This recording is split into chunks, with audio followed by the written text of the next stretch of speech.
नमस्कार, मैं हूं बिलाल और आप देख रहे हैं मेरे साथ नेशन 24 न्यूज। और चलिए बुलेटिन में सबसे पहले बात करेंगे मध्य प्रदेश के सागर की। आपको बता दें कि यहाँ पर सागर जिले के गढ़ाकोटा निवासी अक्षय पिता दयाराम पटेल यूक्रेन एमबीबीएस की पढ़ाई करने के लिए गया हुआ था।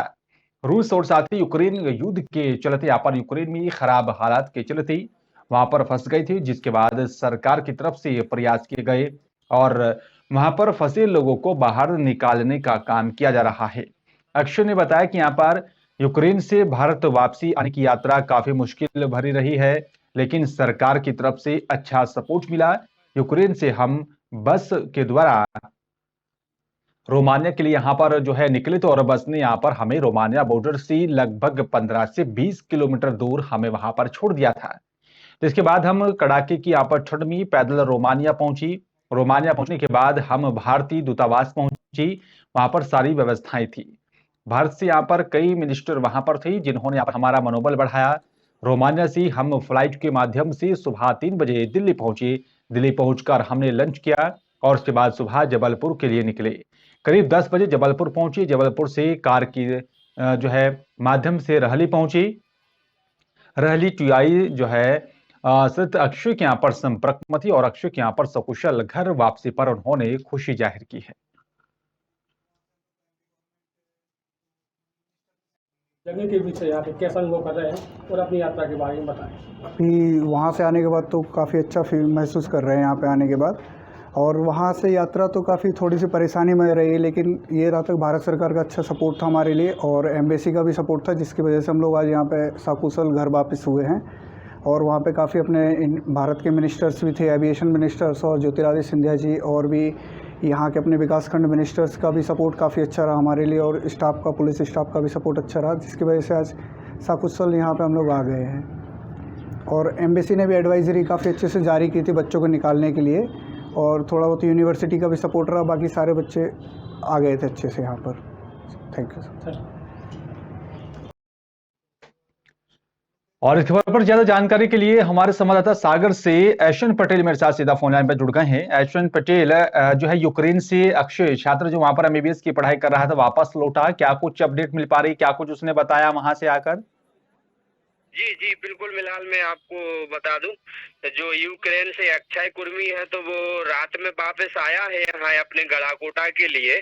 और उसने यह जानकारी भी दी है कि हमारे लिए रास्ते में तो काफी दिक्कतें हुई हैं।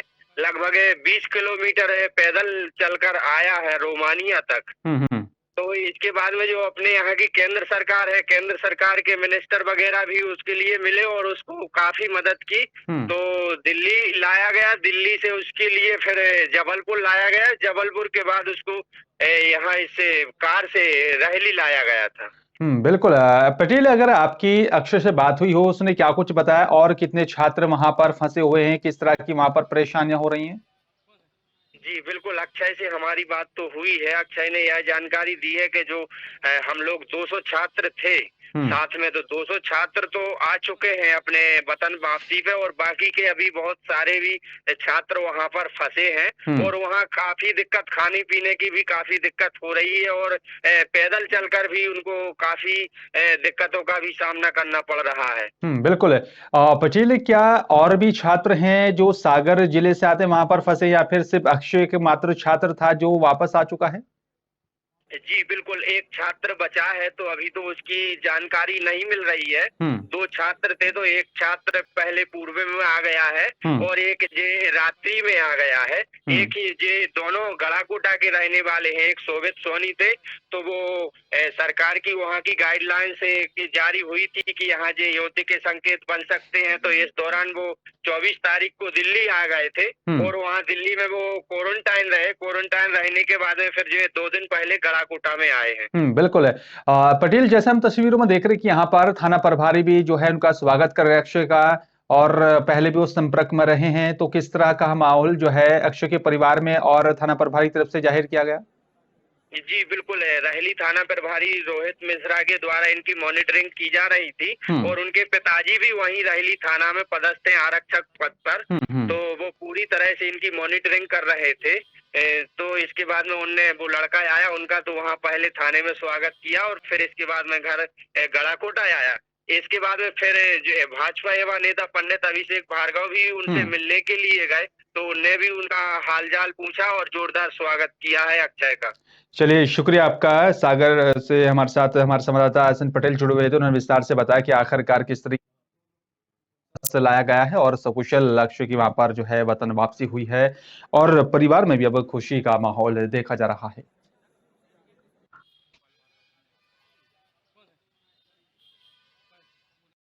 और चलिए बात कर लेते हैं सिवनी की। आपको बता दें कि यहाँ पर दैनिक भास्कर अखबार के पत्रकार के साथ जिनका नाम मनीष तिवारी है, उनके घर और साथ यहाँ पर गाड़ी में तोड़फोड़ करने का मामला सामने आ रहा है और जान से मारने की धमकी भी मिली है, जिसके चलते सिवनी कोतवाली पहुंचकर पत्रकारों ने यहाँ पर असामाजिक तत्वों के खिलाफ शिकायत दर्ज करवाई है। शराबखोरी की यहाँ पर खबर को लेकर तोड़फोड़ की गई है और जिसके बाद सिवनी कोतवाली प्रभारी एमडी नगोतिया ने यहाँ पर तत्काल 2 आरोपियों को गिरफ्तार कर लिया है। बाकी अज्ञात आरोपी अभी फरार बताए जा रहे हैं और आज सभी पत्रकार इकट्ठा होकर कलेक्टर कार्यालय पहुंचे और एसपी ऑफिस से ज्ञापन देने पहुंचे। अपराधियों पर कड़ी से कड़ी कार्रवाई करने की यहां पर मांग की जा रही है। आपको बता दें कि यहां पर पत्रकारों को ऊपर इस तरह से हमलों को लेकर भी पत्रकारों पर जो है अब यहां पर इस तरह के मामले हो रहे हैं, उसको लेकर भी यहां पर पत्रकारों में नाराजगी देखी जा रही है और तुरंत कार्रवाई करने की मांग की गई। को बताया, मैं अभी बोल नहीं सकता, लेकिन जितनी गंभीर धाराएं लग सकती है वो हम लगा देंगे। इस प्रकार की गुंडागर्दी सिवनी शहर और सिवनी जिले में बर्दाश्त नहीं की जाएगी। तो आपको बोलने की जरूरत नहीं है, जितनी बड़ी कार्रवाई होगी वो हम कर देंगे। मध्य प्रदेश के उमरिया जिले के यहाँ पर पाली में वार्ड नंबर 2 में यहाँ पर कुटिया धाम, जहां पर ऐतिहासिक भगवान भोलेनाथ की यहाँ पर शिवलिंग है, जहां की यहाँ पर मान्यता है कि यहाँ पर जो भी श्रद्धालु सच्चे मन से हाजिरी लगाते हैं उनकी मनोकामनाएं पूरी होती हैं। और इसी कुटिया धाम में यहाँ पर लगातार 21 साल से चल रहे यहाँ पर शिव महापुराण कथा का भी समापन गुरुवार को हुआ, जिसके पश्चात 4 मार्च को जागरण कार्यक्रम के बाद 5 मार्च को हवन यज्ञ और साथ ही भंडारे में यहाँ पर प्रसाद वितरण के साथ समापन हुआ है। समापन से पहले कस्बे सहित यहाँ पर आसपास के गांवों से यहाँ पर धर्म प्रेमी श्रोताओं ने यहाँ पर कथा श्रवण का भी आनंद लिया। कुटिया धाम के यहाँ पर आयोजक राजेश चंद्र दास ने बताया कि यहाँ पर महापुराण कथा में यहाँ पर कथावाचक पंडित शिवानंद जी शास्त्री जी महाराज ने यहाँ पर भगवान शिव और साथ ही उनके जीवन से जुड़ी कथाओं के प्रसंगों की यहाँ पर संगीतमय प्रस्तुतियां दी हैं। ये बहुत पुराना भगवान शिव जी का जो है तो शिवलिंग है और पहले छोटे थे, मुझे तो ये पता चल रहा है कि बढ़ रहे हैं और बहुत पुराना समय से जो है तो प्रसिद्ध मंदिर है और यहाँ की जनता जो है तो 21वां वर्ष है इस साल शिव महापुराण का, हर वर्ष सहयोग करती है, उन्हीं के सहयोग से ये कार्य संपन्न होता है। इस वर्ष 21वां वर्ष संपूर्ण हुआ और यहाँ नगर की जनता जो है तो सहयोग करके ये कार्य संपन्न कराते हैं। जी बोलिए शंकर भगवान की जय। ये हमारे 21 तारीख को शिव पुराण की बैठकी थी, कलश यात्रा था और उसके बाद 3 तारीख को समापन था। हवन के बाद यहाँ आज जगराता का प्रोग्राम रखा गया था, रात को जगराता हुआ माता का भोलेनाथ का और आज भंडारे का आयोजन किया गया जिसमें श्रद्धालु दूर दूर से आए और प्रसाद ग्रहण किए और ये विगत 21 वर्षों से चला आ रहा है ये हमारा। मध्य प्रदेश शासन के निर्देशानुसार सरकारी विभाग और साथ ही यहाँ पर वन समितियों के यहाँ पर जो है प्रोत्साहित करने के लिए 1 मार्च से 5 मार्च तक अंकुर कार्यक्रम के अंतर्गत पौधारोपण महाअभियान चलाया जा रहा है। इसी कार्यक्रम के अंतर्गत 4 मार्च 2022 को यहाँ पर वनोपज के यहाँ पर बरमान के यहाँ पर कुड़ी में 300 पौधे रोपे गए हैं। 300 पौधों के यहाँ पर जो है कुड़ी के निरीक्षण मार्ग के यहाँ पर दोनों और 600 मीटर के यहाँ पर क्षेत्रफल में जो है छायादार, शोभादार और साथ यहाँ फलदार औषधि और साथ यहाँ पर विलुप्त प्रजाति के पौधों को यहाँ पर शामिल किया गया है। अंकुर कार्यक्रम में पौधारोपण महाअभियान में यहाँ पर बरमान वन विभाग रोपण कुड़ी के अमले के साथ स्थानीय जनप्रतिनिधि और पत्रकार भी शामिल रहे। कुड़ी रोपड़ी में रोड के दोनों साइड 300 वृक्ष पौधों का वृक्षारोपण किया जाना था, जिसमें हम लोगों ने छायादार, फलदार, औषधि एवं विलुप्त प्रजातियों के पौधों का रोपण किया गया है, जिसमें स्थानीय जनप्रतिनिधि, समाज सेवी, कार्यकर्तागण, किसान लोग शामिल हुए और अन्य पत्रकार साथी भी हमारे इस कार्यक्रम में शामिल रहे। ज़िंदगी में सांस लेने के लिए वृक्ष बहुत महत्वपूर्ण योगदान है उनका, और इसलिए ये आदरणीय मुख्यमंत्री जी ने वृक्षारोपण ये वन विभाग के सहयोग से यहाँ पे कुड़ी में हो रहा है। बरमान के अंतर्गत फॉरेस्ट वालों के सहयोग से ये पौधारोपण हो रहा है, और हर व्यक्ति को पौधा लगाना चाहिए, क्योंकि अभी 1 साल पहले ही हमने देखा था कि ऑक्सीजन की कमी से लोग जूझ रहे थे कोरोना काल में। तब अहमियत पता चली कि वृक्ष हमारी ज़िंदगी में कितने अहम और महत्वपूर्ण हैं। इसलिए हर किसी को वृक्ष लगाना चाहिए, और ये मुख्यमंत्री जी ने आज बहुत अच्छा किया है कि लगभग हर एरिया में फॉरेस्ट में वृक्षारोपण किया है। इसमें हम लोग सहयोग कर रहे हैं। मध्य प्रदेश शासन के द्वारा मध्य प्रदेश के मुख्यमंत्री शिवराज सिंह के जन्मदिन के उपलक्ष्य में 5 दिन का अंकुर पौधारोपण अभियान चलाया जा रहा है। आज बरमान के वन विभाग द्वारा कुड़ी में पौधारोपण किया गया। आइए हम देखते हैं कि यहाँ पर ये पौधारोपण हो रहा है सामाजिक बांध की वृत्त सिवनी के द्वारा पौधारोपण किया जा रहा है। इसमें जनप्रतिनिधि, सामाजिक के लोग और पत्रकार गण शामिल हुए हैं और वन विभाग अमला। नरसिंहपुर से अमित वर्मा। कलेक्टर कुंदन कुमार की पहल पर पूरे बलरामपुर जिले में यहां पर कोविड-19 टीकाकरण त्योहार द्वितीय डोज अभियान आज 5 मार्च को भी मनाया जा रहा है, और इसी महाअभियान में यहां पर 2,13,731 लोगों को द्वितीय डोज लगाने का भी लक्ष्य रखा गया है, जिसके लिए यहाँ पर सुबह से ही टीकाकरण आयोजित हो रहा है, और वे डोर टू डोर भी यहाँ पर कार्यक्रम को सफल बनाने टीकाकरण किया जा रहा है। और टीकाकरण महाअभियान के लिए यहाँ पर जिला पंचायत सीईओ जो है रीता यादव को भी यहाँ पर नोडल अधिकारी नियुक्त किया गया है। साथ ही सभी जगह पर लोगों के यहाँ पर ड्यूटी लगाई गई है और भारी संख्या में इस महाअभियान को सफल बनाने का काम हो रहा है।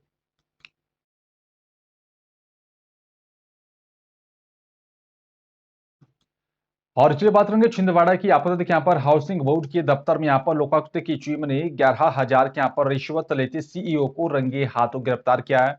आरोप है कि यहाँ पर सीईओ ने यहाँ पर रनिंग बिल निकालने की एवज में यहाँ पर रिश्वत मांगी थी, और बताया जा रहा है कि यहाँ पर जो है ये बिल को लेकर यहाँ पर जो है मांगी गई है रिश्वत। और आपको देखिए यहाँ पर 2% का कमीशन बतौर उपहार भी मांगा गया था।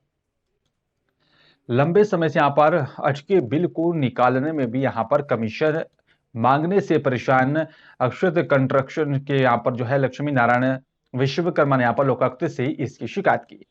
और आपको बता दें कि यहाँ पर छिंदवाड़ा अब रिश्वतखोर का अड्डा बनता जा रहा है। इसी साल लोकायुक्त की टीम ने यहाँ पर चौथी कार्रवाई को अंजाम दिया। पहली कार्रवाई 18 जनवरी को हुई थी पीडब्ल्यूडी विभाग में, और आपको बता दें कि यहाँ पर पीडब्ल्यूडी विभाग के एसडीओ विजय चौहान और साथ यहाँ पर सब इंजीनियर हेमंत कुमार को 20,000 रुपए की रिश्वत लेते पकड़ा गया था। और दूसरी कार्रवाई स्वास्थ्य विभाग की यहाँ पर 31 जनवरी को हुई थी। स्वास्थ्य विभाग के यहाँ पर जुनारदेव बीएमओ आर सिंह को यहाँ पर 10,000 की रिश्वत लेते हुए रंगे हाथों पकड़ा था। तीसरी कार्रवाई की अगर बात करें तो आदिवासी विभाग 22 फरवरी को आदिवासी आयुक्त कार्यालय में पदस्थ लेखपाल संगीता झाड़े को भी यहाँ पर 25,000 की रिश्वत लेते पकड़ा था।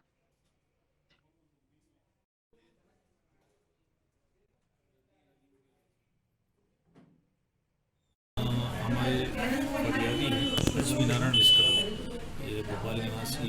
इनका अक्षत कंस्ट्रक्शन के नाम से फर्म है। निविदा द्वारा इन्हें मध्य प्रदेश हाउसिंग बोर्ड के कुछ कार्य जिला छिंदवाड़ा में स्वीकृत हुए थे, जो अभी वर्तमान में रनिंग में है। इस काम में अभी इनका रनिंग बिल 2,76,000 रुपये का 25/2/2022 को निकला है। इसको यहाँ पदस्थ कार्यपालन मंत्री श्री राहुल मिश्रा इनके द्वारा इनको पास किया गया था। पास करने के इनाम के तौर पे इनके द्वारा उसका 2% 11,000 की राशि की मांग की गई थी, जो हमने उनको लेते हुए आज पकड़ा है। कार्रवाई जारी है।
और इस खबर पर तमाम जानकारी के लिए छिंदवाड़ा से हमारे संवाददाता श्याम साहू मेरे साथ फोन लाइन पर जुड़ गए हैं। श्याम, क्या ये माना जाए कि छिंदवाड़ा अब रिश्वतखोर का अड्डा बनता जा रहा है? एक बार फिर से एक मामले में बड़ी कार्रवाई की गई। मैं बताना चाहूंगा, छिंदवाड़ा जिले में ये एक सबसे बड़ी दुखद घटना कहना चाहिए कि ये छिंदवाड़ा जिला इस समय रिश्वतखोरों का एक अड्डा बना हुआ है और इस 2 माह के अंदर ये चौथी रिश्वतखोरी का मामले को लोकायुक्त ने पकड़ा है। एक के बाद एक बड़ी यहाँ पर कार्रवाई को अंजाम भी दिया जा रहा है। श्याम, चौथी कार्रवाई को अंजाम दिया गया है लोकायुक्त की टीम की तरफ से, तो अधिकारियों में कोई डर क्यों नहीं है? क्या वजह मानी जाए? मेरा ये मानना है कि जो लोकायुक्त द्वारा जो कार्रवाई की जा रही है वहां सिर्फ एक नाम मात्र की कार्रवाई हो रही। प्रशासन को ऐसे अधिकारियों को दंडित किया जाना चाहिए जिससे रिश्वतखोरी पर लगाम लग सके। बिल्कुल।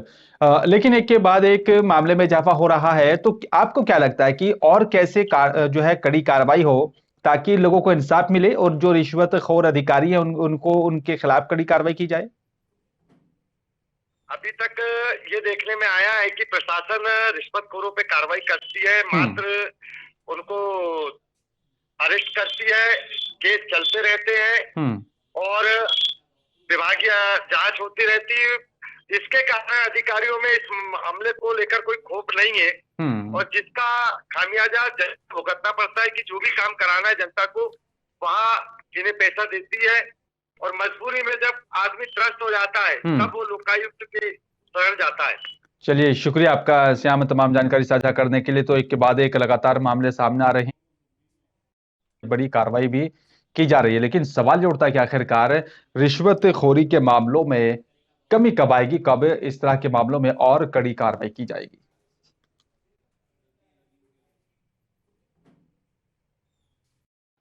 और चलिए बात करेंगे उत्तराखंड के लक्सर के। आपको देखिए यहाँ पर लक्सर के नेतवाला सैदाबाद पंचायत में यहाँ पर वोटर कार्ड बनवाने के लिए यहाँ पर परिवार रजिस्टर के यहाँ पर फर्जी नकल पेश करने के मामले में यहाँ पर पुलिस ने तत्कालीन पंचायत सचिव और साथ ही एक अन्य को नामजद करते हुए मुकदमा दर्ज कर लिया है।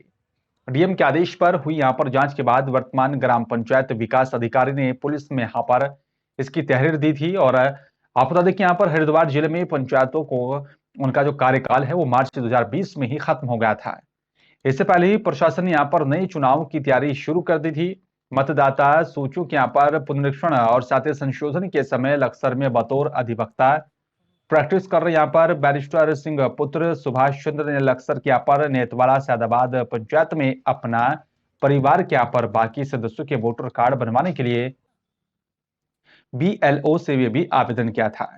वोटर कार्ड बनने के पहले ही यहाँ पर तत्कालीन प्रधान पिंकी चौधरी ने यहाँ पर इस पर आपत्ति की थी। उनका कहना था कि यहाँ पर बैरिस्टर और साथ ही उनके परिवार के लोगों के यहाँ पर वोटर कार्ड जो है मुंडाखेड़ा खुर्द में पहले से बने हुए हैं। 2 जगह पर वोटर कार्ड बनवाना गलत है और उन्होंने यहाँ पर बैरिस्टर सिंह की तरफ से पेश की गई यहाँ पर नेतवाला सैदाबाद पंचायत के परिवार रजिस्टर की भी नकल को भी यहाँ पर फर्जी बताया। और जांच में यहाँ पर इसकी पुष्टि होने पर खंड विकास कार्यालय ने यहाँ पर वोटर कार्ड बनवाने का भी आवेदन निरस्त कर दिया था, पर कार्रवाई नहीं की गई। प्रधान की जो है यहाँ पर पति की जो है याचिका पर नैनीताल हाईकोर्ट ने हरिद्वार के यहाँ पर GM को जांच कर कार्रवाई करने के आदेश जारी किए थे, जिसके बाद इस पूरे मामले को लेकर बारीकी से कार्रवाई की गई है। माह अगस्त में जो पंचायत के चुनाव में वोटों का काम चल रहा था, इस पक्ष ने बैरिस्टर पक्ष ने अपने गांव में भी सैदाबाद में भी मुंडाखेड़े में वोट बनवाई थी और जब मैंने आपत्ति करी तो इन्होंने परिवार रजिस्टर नकल फर्जी पेश की अपने समर्थन में। मैंने उस नकल को अधिकारियों के संज्ञान में डाला। अधिकारियों ने जब कोई कार्रवाई नहीं की तो माननीय न्यायालय के समक्ष में गया। उन्होंने माननीय न्यायालय ने DM साहब को आदेश किया। DM साहब ने मुकदमा दर्ज कराने का आदेश करा दिए गए हैं और लगता है कि थाना कोतवाली लक्सर में मुकदमा पंजीकृत हो चुका है। परिवार के द्वारा 2 गाँव के परिवार रजिस्टर में नाम दर्ज होने की जाँच की गई थी, तो उसमें जांच के दौरान उच्च अधिकारियों के आदेश से मुकदमा दर्ज किया गया है कि 2 जगह पर नाम कैसे दर्ज हो गए हैं। इसमें एक अधिवक्ता भी नामजद है? नहीं, इसमें वो जांच का विषय, इसमें कौन अभी इसमें दोषी है कौन नहीं है। और चलिए बात करेंगे उत्तराखंड के बीजेपी के वरिष्ठ नेता और साथ यहाँ पर उत्तराखंड पूर्व मुख्यमंत्री त्रिवेंद्र सिंह रावत की रामनगर विधायक दीवान सिंह बिष्ट के यहाँ पर कार्यालय पर पहुंची और विधायक दीवान सिंह बिष्ट और साथ यहाँ पर बीजेपी कार्यकर्ताओं ने उनका स्वागत किया। बीजेपी कार्यकर्ताओं से यहाँ पर मुलाकात की और वहीं उत्तराखंड पूर्व मुख्यमंत्री त्रिवेंद्र सिंह रावत ने कहा है कि यहाँ पर प्रदेश में एक बार फिर से जो है मुख्यमंत्री पुष्कर सिंह धामी के नेतृत्व में यहाँ पर पूर्ण बहुमत के साथ बीजेपी की सरकार बनने जा रही है। उत्तराखंड विधानसभा चुनाव में यहाँ पर प्रदेश की जनता खुलकर भारी संख्या में जो है जनता ने मतदान किया और आपको बता दें कि सीधा यहाँ पर उन्होंने कहा है कि जनता का सहयोग यहाँ पर पार्टी को मिला है।